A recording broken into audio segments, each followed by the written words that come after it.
Bueno, de vuelta, buenas tardes a todos. Gracias, José, por la introducción. La verdad que es un placer y un verdadero gusto estar acá conmemorando el Día Mundial de la Trombosis, un poquito alejado por cuestión de que, bueno, cayó un domingo, teníamos otras actividades, pero aquí estamos. Hemos trabajado mucho tiempo, muchos años, puertas adentro, y nos pareció que esta era una forma también de poder mostrar un poco lo que estamos haciendo y de aprender a partir de la experiencia de otros centros. Como comentó José, la idea es dividir en dos módulos. Vamos a empezar con un módulo que va a estar coordinado por mí, que soy Ignacio Cigalini, soy cardiólogo intervencionista, y por Martín Nagenson. Nosotros dos somos los que desde la parte intervencionista estamos más abocados al tratamiento de la enfermedad trombólica venosa. Eh, Agradecerle nuevamente a los distintos auspiciantes que permitieron, bueno, nos dieron todo el apoyo para poder desarrollar parte logística de este evento, y que también han permitido que en distintos núcleos del país estén conectados, acompañándonos, distintos grupos de trabajo que nos gustaría mucho que participen, que nos den sus opiniones. José ya habló, digamos, los grandes datos. A mí me gusta siempre repasar por ahí números más tácitos, más allá de decir la tercera causa de muerte cardiovascular. A mí me gusta comparar la gente que se muere de esta patología, que como dijo José es prevenible, con otras patologías que tienen bastante más prensa, como ser el cáncer de mama, los accidentes de tránsito o el SIDA. Y la verdad que en realidad, si uno ve lo que pasa en Estados Unidos, porque datos locales muchos no tenemos, la patología trombólica venosa mata más que estas tres patologías juntas. Y reforzar de vuelta lo que dijo el doctor Fedele previamente, que la relación que hay con los cuidados médicos es muy alta, y sobre todo el 70% de esto se pueden prevenir. Así que por eso fue la decisión de esta jornada, porque definitivamente es tiempo de actuar para nosotros como profesionales de salud y poder cambiar el pronóstico de estos pacientes a partir de tres grandes ejes: una prevención, digamos, hacer profilaxis oportuna; un tratamiento oportuno médico, digamos, cuando ya la patología está instalada; y creo, y ese va a ser nuestro eje en esta primera sesión, digamos, en este primer módulo, creo que el tratamiento endovascular ha llegado para quedarse, y para mejorar un pronóstico que largamente no se ha modificado en estas patologías. Esta primera charla va a estar enfocada principalmente en la peor complicación, que es ya la embolia pulmonar. ¿Y por qué me parece importante poder trabajar? Porque lamentablemente las cosas no están saliendo bien en enfermedad trombólica venosa y en embolia pulmonar. Fíjense que estos son distintos registros a nivel mundial de las últimas 2 décadas, donde la mortalidad no se ha visto modificada. La mortalidad de los pacientes con embolia pulmonar supera el 10%. Y esto en el primer mundo, en Latinoamérica, hay algo que definitivamente no estamos haciendo bien si en tantos años de desarrollo de medicina no se ha generado un cambio, una mejoría en el pronóstico de los pacientes. Así que, en definitiva, digamos, mi razonamiento y lo que voy a tratar de convencerlos hoy es que hay dos cosas que tenemos que hacer cuando ya la embolia pulmonar está instaurada. Definitivamente tenemos que mejorar la identificación de los pacientes que tengan mayor riesgo de complicaciones, y definitivamente necesitamos una herramienta de reperfusión de mejor perfil de seguridad. Todos conocemos que la embolia pulmonar genera obstrucción de las arterias pulmonares, y esa obstrucción aguda genera un aumento del trabajo del ventrículo derecho, de la poscarga, y esto genera toda esta vuelta, esta escalada descendente o espiral descendente, como dice mi amigo Martín, hacia el shock obstructivo y la muerte. Entonces uno podría pensar que si tenemos alguna herramienta para erradicar esa obstrucción aguda, ese trombo que está generando la oclusión de las ramas, uno podría modificar el pronóstico de este paciente y eliminar esta evolución hacia un evento desfavorable.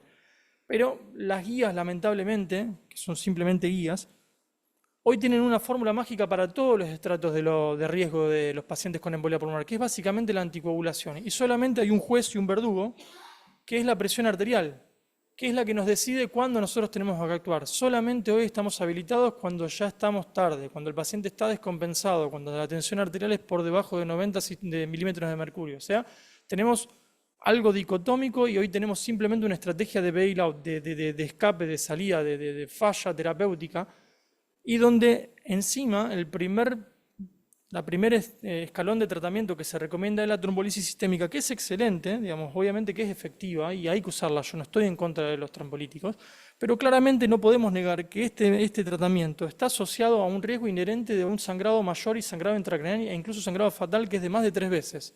Y esto, digamos, probablemente es lo que haga que en la vida real la tasa de indicación de tratamientos de reperfusión, incluso en pacientes descompensados, estos son todos pacientes descompensados, es menos del 50%. O sea, paciente que tiene una embolia pulmonar en shock Menos de la mitad reciben un tratamiento de reperfusión. Claramente es tiempo de actuar, tenemos que mejorar un montón en este ambiente. Así que creo que de vuelta, con esta introducción, definitivamente tenemos que mejorar la identificación de pacientes de riesgo. Así que les voy a dar un poco la racionalidad de por qué creo esto. Hoy tenemos un montón de herramientas para poder detectar justamente el escenario del paciente o el estado del paciente antes de llegar al shock cardiogénico. Hay parámetros de imágenes como la ecografía, como la tomografía, que nos permiten ver la repercusión en el ventrículo derecho. Hay distintos marcadores de laboratorio que nos permiten ver el compromiso isquémico, de sobrecarga de presiones e incluso, digamos, parámetros de hipoperfusión tisular como el ácido láctico, que cada vez se le está dando mayor relevancia. Y no, digamos, esperar a la caída de la presión arterial, que, bueno, como siempre digo, es esperar que se nos escape la tortuga. Pero uno tiene que pensar el porqué de las guías, y las guías se basan principalmente en un gran estudio que se publicó ya hace 10 años, que fue el PEITO. Resumiéndolo, digamos, para no aburrir, fue un estudio muy ambicioso, fueron 1000 pacientes con embolia pulmonar con evidencia de compromiso del ventrículo derecho, que estaban normotensos y que tenían biomarcadores positivos. Se evaluaron cómo le fue dándole un trombolítico sistémico, que en este caso fue tenecteplase, versus mantener la anticoagulación. Cuando uno evalúa la eficacia de esta estrategia más agresiva, fue eficaz en disminuir el riesgo de mortalidad o descompensación hemodinámica a 7 días. Pero cuando uno va a ver la letra chica, en realidad esto lo hizo, digamos, disminuyendo el riesgo de descompensación hemodinámica sin afectar la mortalidad. Y cuando uno va a ver el perfil de seguridad, realmente se asusta, viendo que hubo 5 veces más riesgo de sangrado mayor extracraneal y 12 veces más riesgo de ACV, principalmente intracraneal, hemorrágico, ACV hemorrágico. ¿Sí? Así que esto es el estudio que hoy puso a la reperfusión sistemática o sistémica en pacientes con embolia pulmonar de intermedio alto riesgo como una contraindicación, no se hace rutina. Pero ahora les pregunto, ¿todos estos pacientes son iguales?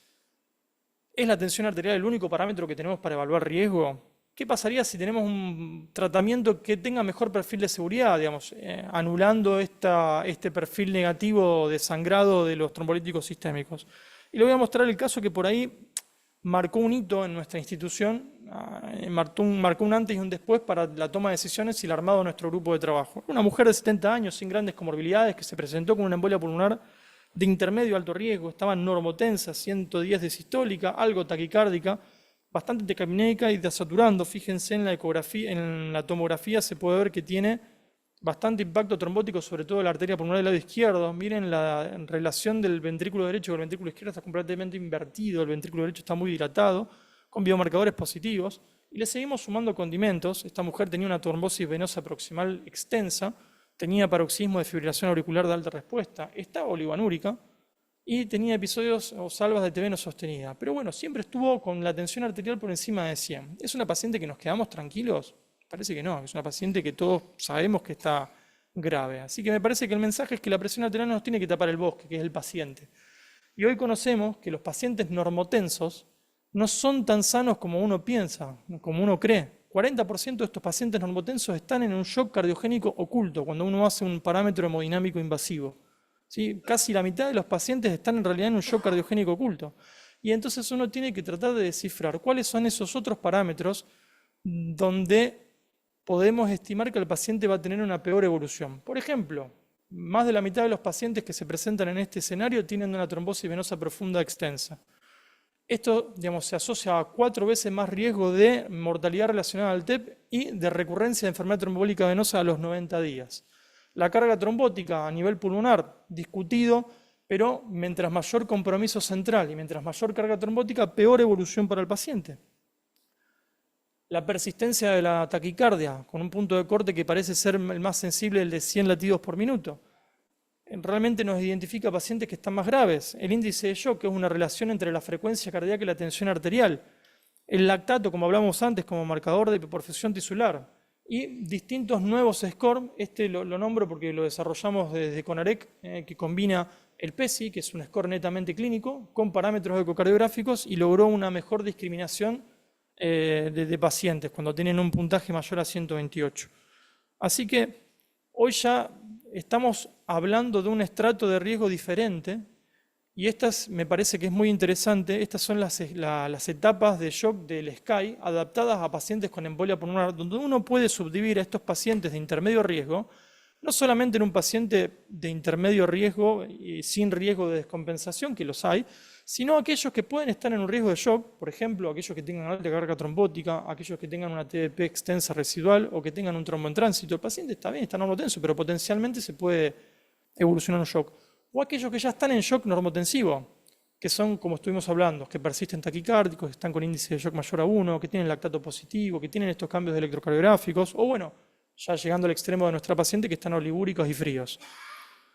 Así que esto ya se está adaptando a los distintos consensos y tomas de posiciones y se está hablando no de una dicotomía en presión arterial normal o presión arterial baja, sino que se evalúa de un continuo de riesgo, donde la presión arterial, esto es presión arterial sistólica, no es el único parámetro que nos permite definir, digamos, la estabilidad o no del paciente, sino que se suman otros factores, como hablábamos recién, la frecuencia cardíaca, la saturación, la frecuencia respiratoria y la perfusión tisular valorada por ahí con ácido láctico. Y se suma un nuevo concepto, porque antes únicamente uno podía actuar cuando había un deterioro hemodinámico nuevo, que esa era la falla terapéutica. Hoy se suma un nuevo concepto que es falla terapéutica por falta de mejoría, donde uno podría estar habilitado a trabajar en forma más agresiva. Como toda esta información, como vieron, son inferencias, obviamente parten del razonamiento médico, se ha desarrollado distintos equipos de trabajo con el fin de poder discutir en forma más fehaciente y utilizando, digamos, los conocimientos de cada una de las especialidades que evalúan este tipo de pacientes y definir en forma mucho más concreta qué camino tomar. Y por eso se desarrollaron estos grupos de trabajo PERT, son equipos de respuesta a la embolia pulmonar. Todos estamos trabajando en medicina y conocemos que hay una enorme cantidad de grupos de trabajo, el Heart Team, el TEP Team, Bueno, este concepto tiene algo diferente, que es algo agudo. Esto es una respuesta rápida. El paciente ingresa y vía virtual, generalmente, se comenta y se describe las características principales del paciente con los estudios complementarios y en forma inmediata se toma una definición de qué conducta tomar. Anticoagular, no anticoagular, reperfundir, por cómo, trombolíticos sistémicos, por catéteres, por cirugía. Así que esto se hace todo inmediato en el momento. Esto fue un concepto que nació en Estados Unidos y que ya tiene varios años de experiencia y en general se ha visto que aumenta notablemente el uso de terapias avanzadas y de reperfusión, que como vimos es una gran debilidad, o sea que es algo que tenemos que hacer, sin un aumento del sangrado y con una tendencia a disminuir la mortalidad, y eso que en estos grupos en general discutimos pacientes más graves. ¿Sí? Ahora les voy a mostrar la experiencia nuestra también que se repite. Y la idea de estos equipos de trabajo es poder tener centros de referencia, centros de excelencia en el tratamiento de la embolia pulmonar que sirvan justamente de centro para poder gestionar, digamos, distintos centros que por ahí no tengan la capacidad de respuesta para manejar pacientes de gran complejidad, donde se genere una red que está, digamos, interconectada, que bueno, eso eventualmente lo podemos charlar más adelante. Así que bueno, yo creo que definitivamente tenemos que mejorar la identificación de riesgo de los pacientes y creo que los equipos de respuesta, los PERT, han surgido para contrarrestar esta gran debilidad. Y el tratamiento de reperfusión con mejor perfil de seguridad, yo estoy convencido que está de la mano de los catéteres. Y esto no lo digo, a ver, fue la historia que pasó con el infarto, digamos, pasamos de los trombolíticos sistémicos a la angioplastia coronaria, sigue habiendo una sinergia, obviamente, desde ya no está descartado el uso de los trombolíticos sistémicos en este escenario, pasó en el ACV, digamos, también hoy hay un rol predominante de los catéteres, y yo creo que es el camino que está siguiendo la embolia pulmonar. Para resumírselo a los que no son intervencionistas, hay dos grandes métodos de tratamiento por catéteres de la embolia pulmonar.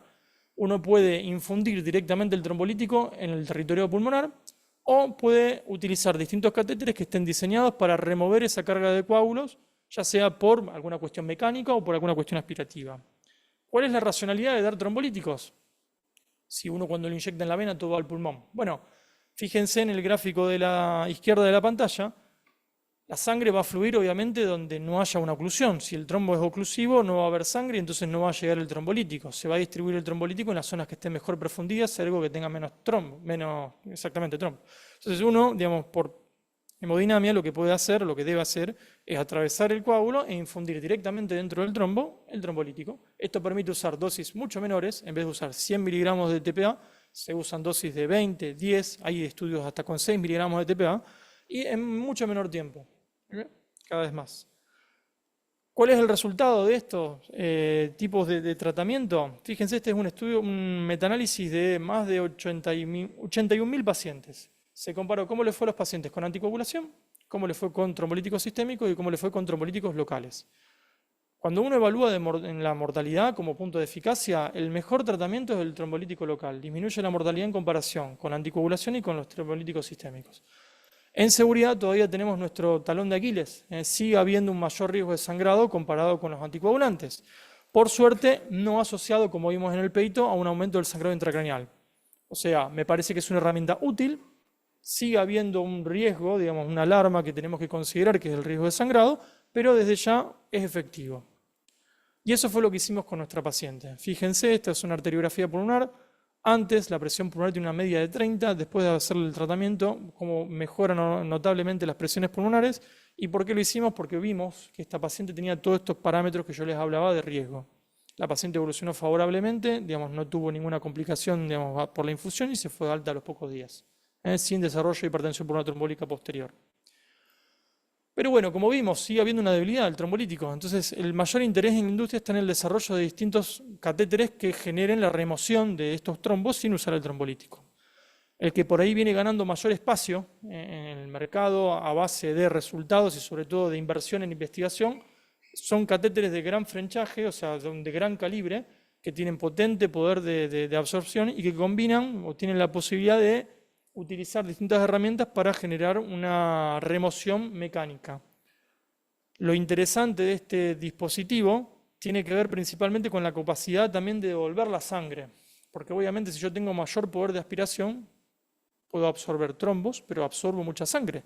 Y eso es una gran debilidad de la gran mayoría de los dispositivos hoy disponibles. En este caso yo les voy a mostrar que hay un filtro que permite separar el trombo de la sangre y devolverle la sangre al paciente. Este fue un gran estudio de 800 pacientes, fíjense, 90% de riesgo intermedio, pero 8% descompensados. Más del 30% tenían contraindicación de líticos, que es lo que vemos hoy en nuestra vida diaria. Rápidamente, digamos, y tras el procedimiento, fíjense, en este caso, toda la cantidad de trombos que se sacó con los distintos tiempos de evolución, se lograron mejorías francas de las presiones hemodinámicas, con una seguridad del dispositivo excelente, sin eventos serios relacionados al dispositivo, una mortalidad a las 48 horas del 0,3%. Y fíjense esto, 60% ni siquiera necesitó estar en la unidad coronaria esa noche, se pudo externar a una sala. La estadía hospitalaria fue de 3 días y la mortalidad a los 30 días fue del menos del 1%, cuando sabemos que los pacientes de intermedio riesgo tienen una mortalidad que supera el 3 y está más cerca del 15%, sobre todo en nuestros países de ese porcentaje. Y este es el filtro que yo les había contado, es un filtro que permite separar la sangre, que acá la sangre se devuelve al paciente, y fíjense que con el mismo dispositivo la inclusión de esta herramienta lo hizo muy superior. Miren cómo bajó 40% la mortalidad antes y después de la inclusión de este dispositivo. ¿Por qué? Porque claramente uno hacía aspiraciones y aspiraba sangre. Y eso en un ventrículo que está comprometido, la depresión de volumen sabemos que no es buena. Este es un caso pesadilla que tuvimos como para mostrarles y sacar un poco de teoría. Acá en el centro donde lo manejamos de forma multidisciplinaria, un hombre joven, 66 años, sin grandes antecedentes, la verdad que no tenía casi seguimientos médicos, que consulta por un cuadro que venía pronunciado por dolor abdominal y dolor lumbar y que agregó una disnea súbita. Cuando llegó estaba normotenso, bastante taquicárdico, no tenía gran compromiso respiratorio, tenía un regular estado general y defensa en el abdomen superior. Una falla renal no conocida, troponina de 600, un ácido láctico, que es lo que hablábamos antes, bastante alto. Y fíjense el ventrículo derecho, severamente dilatado, con una función ahí limítrofe y hipertensión pulmonar. Obviamente se pidió una tomografía y corroboramos nuestro diagnóstico, que fue una embolia pulmonar con impacto trombótico bilateral central, pero todo esto secundario a un tumor renal con invasión a la vena cava y a la vena renal y trombotumoral. Así que, bueno, ahí tuvimos que discutir mucho qué hacer con este paciente joven. Realmente, digamos, habíamos visto que tenía muchos signos, como yo les había mencionado, de shock oculto. Y decidimos en equipo hacer una intervención. No teníamos la posibilidad de pasar por la vena cava. Entonces tuvimos que trabajar en este caso. Primero elegimos trombolíticos locales. Fíjense, estos son los catéteres. Trabajamos desde el yugular y desde el brazo, de la basílica. Hicimos una infusión de TPA, en este caso solo 10 miligramos por pulmón. Y con eso logramos realmente mejorar los parámetros de hipoperfusión. Pero realmente no cambiamos mucho la clínica del paciente. Seguía taquicárdico. O sea, empezó a orinar y el láctico se normalizó, pero seguía taquicárdico, seguía con el BD dilatado, seguía con hipertensión pulmonar y con marcada carga trombótica residual. Y esto era un problema porque el paciente necesitaba una intervención quirúrgica precoz. Por el estadio que tenía, si se podía hacer una nefrectomía precoz, la sobrevida a 5 años de este hombre de 60 era de más del 70%. O sea que había que hacerle algo para poder llevarlo en condiciones a una cirugía pronta. Y por eso trabajamos con este dispositivo. Fíjense los cambios que tuvo a nivel de la perfusión pulmonar antes y después. Acá está el catéter que fue desde acceso yugular, desde ya no podíamos trabajar desde la pierna, en uno y otro campo pulmonar. Y fíjense que esto es lo que quiero mostrar. Lo mal que toleró la anestesia el paciente. El paciente durante todo el procedimiento, simplemente por hacer anestesia antes de empezar a trabajar, tuvo una hipotensión franca con una media de 47 que requirió de infusión de inotrópicos y vasopresores. Y cuando terminamos de hacer el tratamiento, la presión se normalizó y no hizo falta hacerle ningún tipo de droga posterior. Y no solo eso, sino que lo que removimos no fue solo trombo, sino que fue tumor. Entonces pudimos hacer un diagnóstico etiológico removiendo trombo tumoral del pulmón. Y lo mejor de todo fue esto: a las 48 horas después de este segundo procedimiento normalizamos la función del BD, su presión, y esto nos permitió hacer una cirugía con intención curativa para este paciente. Este es el riñón que se pudo sacar, este es el trombo de la vena cava, y el paciente toleró excelente la cirugía. Yo estuve ahí, la verdad que una alegría enorme.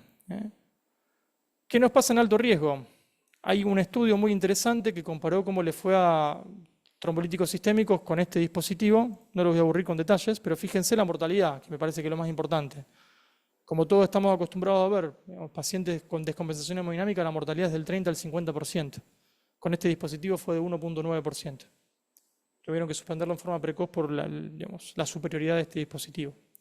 No fue un estudio randomizado, esa es una limitación, pero realmente es alentador ver cómo estamos cambiando. Fíjense en Argentina, el 40% de los pacientes con shock descompensado, esto del registro CONAREC, se mueren. En el mundo, 28%, con trombolíticos locales 12,9%, con estos dispositivos 1,9%.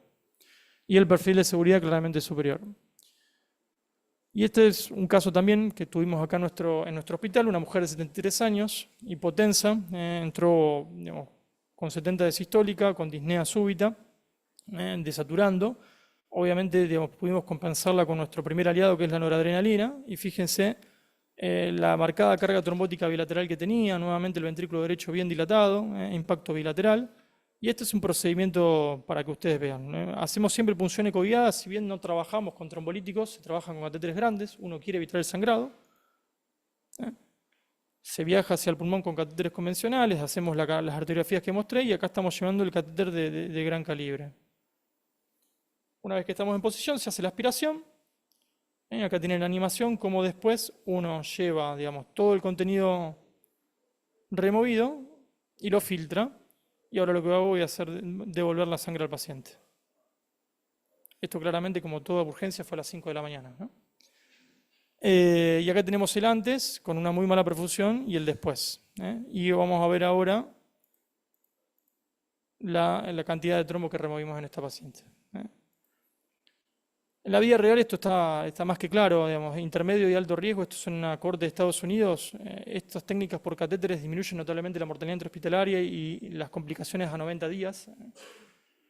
Y hoy, estamos dando vuelta a la página y hay distintos textos de sociedades científicas, de posiciones, donde ya la intervención dirigida por catéter tiene su lugar y no está relegado al último escalón, incluso por detrás de la cirugía. En alto riesgo, si el paciente tiene contraindicaciones de trombolisis sistémica desde ya, pero también ante el riesgo de sangrado uno debería considerarlos, sobre todo si está disponible en forma temprana y en centros con experiencia. Obviamente que la trombolisis sistémica sigue siendo una herramienta útil.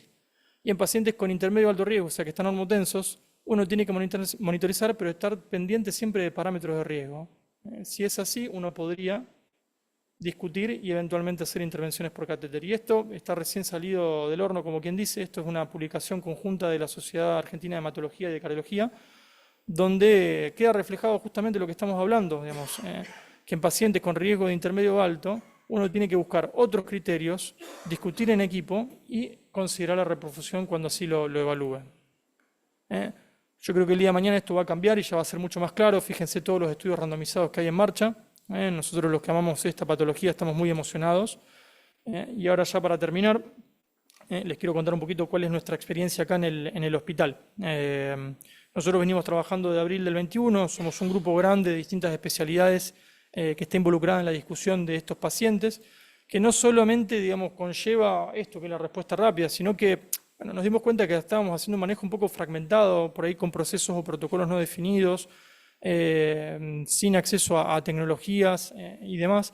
Entonces, básicamente nos sirvió como una oportunidad de cambio el armado de este grupo de trabajo, porque de vuelta no solamente nos permitió desarrollar este equipo de respuesta, que creo que es un factor clave en nuestro grupo, sino que también fuimos desarrollando distintos protocolos en áreas que vimos que estábamos deficientes, ¿sí? Sistemáticas de tratamiento, digamos, de profilaxis, de alta, digamos, precoz, o sea, seleccionar pacientes de bajo riesgo para que se puedan hacer un tratamiento ambulatorio, protocolos de seguimiento. Realmente, digamos, fue innumerable los cambios que hicimos. Y desde ya que esto ha ayudado mucho por los residentes de cardiología que están acá presentes, tenemos todo volcado en una base de datos que nos permite entender dónde estamos y qué cosas nos hacen trabajar.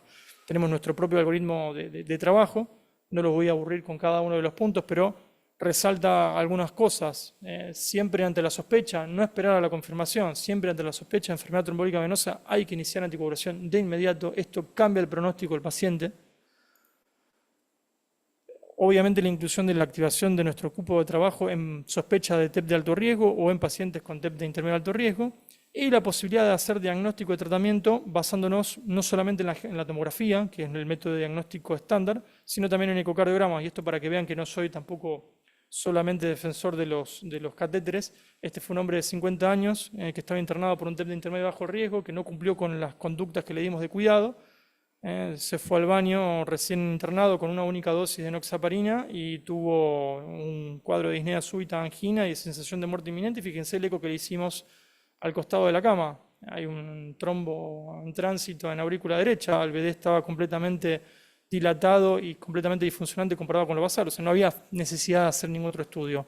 Era un paciente joven, bajo riesgo de sangrado. Hicimos trombolíticos sistémicos y esto, fíjense, es el eco inmediatamente después de la infusión. Normalizó completamente todo, nos permitió, digamos, suspender la noradrenalina incluso intrainfusión. Esta es nuestra historia, más o menos hasta mitad de año. Acá excluimos para este análisis pacientes que tenían algún tipo de limitación terapéutica. Fíjense, los pacientes que discutimos en el equipo de trabajo son más graves, mayor frecuencia cardíaca, más TDP concomitante, más biomarcadores, mayor compromiso ecocardiográfico, más compromiso trombótico, en definitiva más de intermedio alto riesgo o alto riesgo. Aumentamos, como habíamos visto, que es lo que sucede en las terapias de reperfusión, y la mortalidad, fíjense que es muy baja, es del 6%, estadísticamente similar a los pacientes no discutidos, pero tenemos que tener en cuenta que son pacientes de otro perfil de riesgo. Así que la verdad que estamos muy contentos con nuestros resultados. Y creemos que nuestro caballito de batalla es justamente esto, digamos, hacer una pesquisa un poco más profunda de los pacientes que tienen un TEP de intermedio alto riesgo. Este fue un trabajo que presentamos ahora en el Congreso Europeo de Cardiología. Estos son los pacientes que tenían embolia pulmonar de intermedio alto riesgo que elegimos hacer la intervención endovascular. Fíjense que se repite lo mismo, 40% estaban en shock oculto. Y fíjense cómo mejora el índice cardíaco después de las terapias por catéter. Disminuyen también las presiones pulmonares inmediatamente después de la terapia por catéter un 30% y mejoran notablemente la función del ventrículo derecho valorada por TAPS. Y no solo eso, bueno, disminuimos la estadía hospitalaria y disminuimos la mortalidad en nuestro hospital. Y esto persistió, digamos, independiente cuando se hizo un ajuste de un análisis multivariado por regresión logística. Así que nosotros en el hospital estamos convencidos que las guías son el ayer, digamos, estamos dando un salto al futuro. Y hoy tenemos al tratamiento endovascular como primera línea en pacientes descompensados cuando haya contraindicación de trombolíticos sistémicos o alto riesgo de sangrado. Obviamente que si hay bajo riesgo de sangrado, el trombolítico sistémico sigue siendo una herramienta que hay que tener en presente. Y desde ya que en pacientes de intermedio alto riesgo es primera línea cuando consideramos que hay signos de shock oculto, presencia de marcadores mal pronóstico o cuando el paciente no mejora a pesar de la anticoagulación. Así que, bueno, conclusiones y para abrir la discusión. Es fundamental profundizar la estratificación de riesgo de los pacientes con TEP. Creo que ante un tratamiento de reperfusión con mejor perfil de seguridad, como lo que demuestran las intervenciones endovasculares, el tratamiento se expande para beneficiar a pacientes de menor riesgo, por así decirlo, que hoy están relegados. Me parece que hablar de menor riesgo cuando la mortalidad es del 10% es un tanto contradictorio. Y desde ya que nuevas tecnologías, pacientes complejos y evidencia científica que está en desarrollo, necesita o amerita la discusión multidisciplinaria, en este caso por grupos de trabajo PERT. Así que, bueno, muchas gracias.